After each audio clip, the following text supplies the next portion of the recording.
Many Christians fail to see themselves as kings, but God wants us to live like kings, and kings are not the ones who just sit and relax on throne, but stands against evil and fights the battle. This psalm teaches us how a Christian should deal with enemies. Book of Psalms, Psalm 21. How kings deal with enemies. First, let us see what are the needs of kings. All true believers are kings because we are God's children. Jesus Christ has made us kings and priests through his blood. Verse 1. The king shall have joy in your strength, O Lord. David is rejoicing in the strength that God gave him. It is strength to walk and strength to war, strength to build and strength to battle. If you are a king through Christ, then rejoice the strength to build and battle for God's kingdom. David continues in rejoicing God's salvation. We need to do the same. If you are a true king through Christ, you will bind the enemy through salvation because you are leaving your life into God's hands. Verses 2 and 3. David rejoices in satisfaction.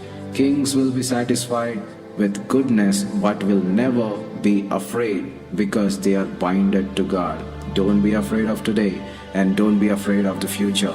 God will satisfy you with his goodness. Verses 5 to 7. David rejoices in stability. A king should have stability and shall never stumble.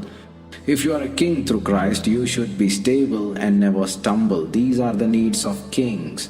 And when king has strength, salvation, satisfaction, and stability, then he can deal with enemies in this way, which is taught in verses 8 to 13. A person is not only known by the friends he makes, but he is better known by the enemies he makes.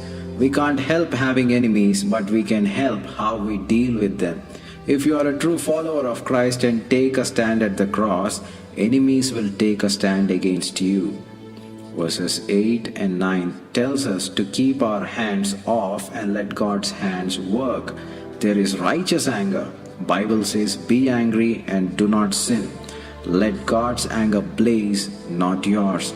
A king through Christ never makes his hands unclean by physical assault, but lets God do the work. As Bible says, vengeance is mine, and believers should love his neighbor and let God's hand work. Second is in verses 10 to 13 says, let God shoot his arrows. A Christian or king through Christ shall never get provoked, because he should be controlled by God, not by his anger. When we try to take care of our enemies in our way, we only make things worse.